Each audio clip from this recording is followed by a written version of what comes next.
আগামীকাল বিজেপির চতুর্থ দফার তালিকা ঘোষণা হতে পারে এমনটাই অনুমান করা হচ্ছে। আর এই চতুর্থ দফা তালিকাতে কারা কারা প্রার্থী হতে পারেন আসলে আমরা দেখে নিই। আমরা সম্ভাব্য প্রার্থী কারা কারা হতে পারে আমরা দেখে নিচ্ছি। আবারও আমরা বলছি এটা সম্ভাব্য প্রার্থী তালিকা চেঞ্জ হতে পারে, তবে আমাদের একটা অনুমান এবং আমরা একটা বিশ্লেষণ চালিয়ে এবং আমরা একটা তথ্য জোগাড় করে আমরা যে তথ্য পেয়েছি সেই তথ্য আপনাদের কাছে আমরা শেয়ার করছি। আমরা প্রথমেই শুরু করব দার্জিলিং থেকে। দার্জিলিংয়ের লোকসভা কেন্দ্রে এবারে প্রার্থী হতে পারেন হর্ষবর্ধন সিমলা। তিনি এখানে প্রার্থী হতে পারেন। আগের প্রার্থী ছিলেন রাজু বিশ, তিনি মণিপুরের লোক। ভাবা হচ্ছে যে তাকে এবারে মণিপুরে ইলেকশনে দাঁড় করানো হবে, কিন্তু এবারে প্রার্থী হতে পারেন দার্জিলিং থেকে হর্ষবর্ধন সিমলাকে এবারে দার্জিলিংয়ের লোকসভার প্রার্থী করতে পারে বিজেপি।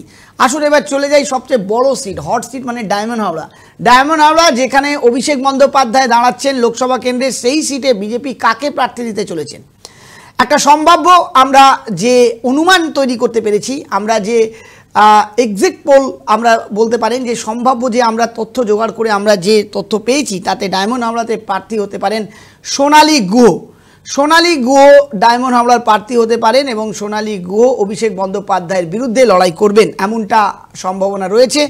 এবার চলে আসি বসিরহাট, যেখানে সন্দেশখালীর মতো ঘটনা রয়েছে। সেখানে বিজেপি চাইছে যে কোনো মহিলা ক্যান্ডিডেটকেই দাঁড় করাতে এবং কোনো মহিলা ক্যান্ডিডেটকেই এখানে দাঁড় করানোর চেষ্টা করছেন বিজেপি। তবে যতটা অনুমান করা যাচ্ছে যে এখানে ফাল্গুনী পাত্রকে দাঁড় করাতে পারে বিজেপি। আবার অপরদিকে তৃণমূল থেকে হাজী নজরুল ইসলাম যেহেতু এখানে তৃণমূলের ক্যান্ডিডেট রয়েছে, তাই মোহাম্মদ শামিকেও দাঁড় করানোর কথা হচ্ছে। প্রাক্তন ক্রিকেটার মোহাম্মদ শামিকেও দাঁড় করানোর কথা হচ্ছে। তবে বেশি চান্স আছে বিজেপি মহলে এবং যাদের সমর্থন রয়েছে বিজেপির, এবং বসিরহাটে ফাল্গুনী পাত্রকে দাঁড় করানোর একটা সম্ভাবনা আমরা দেখতে পাচ্ছি। এবার চলে আসবো ব্যারাকপুরে, যেখানে এবারে তৃণমূল ছেড়ে বিজেপিতে যোগদান করেছেন অর্জুন সিংকে বিজেপি ক্যান্ডিডেট করতে পারে। অর্জুন সিং যিনি এখানে আগেরবারে লোকসভায় জিতেছিলেন এবং লোকসভার এমপি ছিলেন। তার আগে তিনি তিনবার সেখানে বিধানসভার এমএলএ ছিলেন। তার আগে তার বাবা সেখানে এমএলএ ছিলেন। এখন তার ছেলে উপনির্বাচন এবং নির্বাচনে জিতে সেখানে তিনি এমএলএ রয়েছেন। মানে ব্যারাকপুরের গড় বলতে গেলে অর্জুন সিং, যেখানে বারবার অর্জুন সিং জিতে এসছেন এবং বারবার অর্জুন সিং কিন্তু সেখানে চ্যালেঞ্জ কিন্তু রাখতে সফল হয়েছেন এবং সেইখানে আবার প্রার্থী হতে পারেন অর্জুন সিং। কারণ রিসেন্টলি তৃণমূলের টিকিট না পেয়ে তিনি বিজেপিতে এসছেন এবং বিজেপিতে ব্যারাকপুরের প্রার্থী হতে চলেছেন অর্জুন সিং। সম্ভাব্য ধারণা অনুযায়ী সেই ধারণা উঠে আসছে।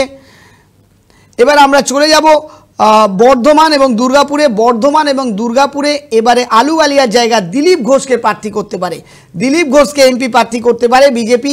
এমনটাই সম্ভব খবরে উঠে আসছে যে দিলীপ ঘোষ এবারে মেদিনীপুরের প্রার্থী না হয়ে এবারে তিনি প্রার্থী হতে চলেছেন বর্ধমান এবং দুর্গাপুরে। দিলীপ ঘোষ প্রাক্তন রাজ্য সভাপতি, পশ্চিমবঙ্গের প্রাক্তন রাজ্য সভাপতি দিলীপ ঘোষ তিনি প্রার্থী হতে পারেন।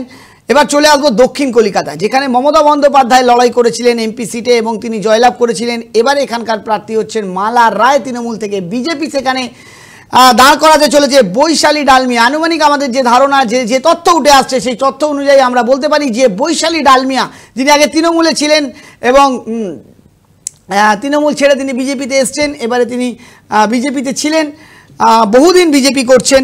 তৃণমূল বিধানসভার সময় তিনি তৃণমূল ছেড়েছিলেন এবং তারপর তিনি বিজেপিতে জয়েন করেছিলেন এবং তারপর থেকে তিনি এখনও কোনো পদ পাননি।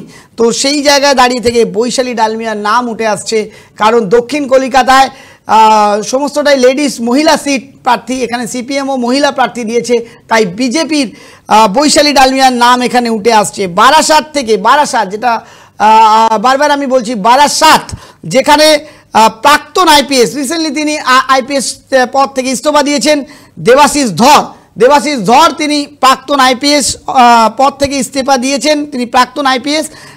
সেই দেবাশিস ধরকে বিজেপি প্রার্থী করতে পারে বারাসাত থেকে বিজেপি প্রার্থী করতে পারে দেবাশিস ধরকে। এবার আমরা চলে আসবো উত্তর কলকাতা বড় চমক হতে পারে। উত্তর কলকাতায় রিসেন্টলি তৃণমূল থেকে বিজেপিতে জয়েন করেছেন তাপস রায়। সেই তাপস রায়কে প্রার্থী হওয়ার সম্ভাব্য রয়েছে। এবং তার সাথে সাথে আর একটা নাম উঠে আসছে সজল ঘোষ, 50 নম্বর ওয়ার্ডের কাউন্সিলর সজল ঘোষ, তার নামও উঠে আসছে। সুদীপ বন্দ্যোপাধ্যায়ের বিরুদ্ধে লড়াই করবেন। তাই এখানে বেশি যে নামটা আমরা দেখতে পাচ্ছি বা যেটা আমাদের তথ্যে উঠে আসছে সেটা তাপস রায়কে বিজেপি প্রার্থী করতে পারে, এমনটা আনুমানিক ধারণা। এবার চলে আসবো আমরা মেদিনীপুরে যেমনটা আমরা দেখতে পাচ্ছি, যতটা সূত্রের খবর পাচ্ছি সেই সূত্রের খবর অনুযায়ী ভারতী ঘোষকে মেদিনীপুরের প্রার্থী হওয়ার সম্ভাবনা রয়েছে। মেদিনীপুরের প্রার্থী হতে চলেছেন ভারতী ঘোষ।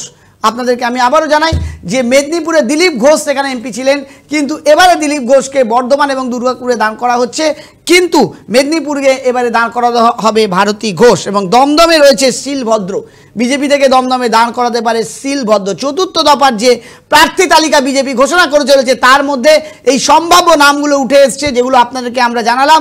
তবে আবার আমরা বলছি এই নামগুলো সম্ভাব্য নাম, এগুলো চেঞ্জ হতে পারে, এগুলো একেবারে যে সঠিক হবে তার কোনো ব্যাখ্যা নেই। এখানে আমরা একটা সম্ভাব্য ব্যাখ্যা দেওয়ার চেষ্টা করছি যে এই সিটগুলোতে যে তথ্য উঠে আসছে সেই তথ্য অনুযায়ী এরা প্রার্থী হতে পারে। এবার দেখা যাক কালকে বিজেপির যে চতুর্থ দফার সিট বেরোচ্ছে সেই সিটে আমাদের এই যে বিশ্লেষণ, সেই বিশ্লেষণে কতটা আমরা ম্যাচ করাতে পারছি।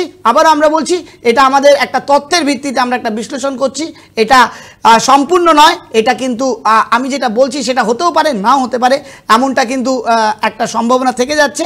তবে যারা যারা প্রার্থী হতে পারে এমন যে সম্ভাবনা আমরা পাচ্ছি সেটা আপনাদের কাছে তুলে ধরলাম, শেয়ার করলাম। নমস্কার। আরও বিস্তারিত খবর জানতে দেখতে থাকুন 24 আওয়ার্স টিভি।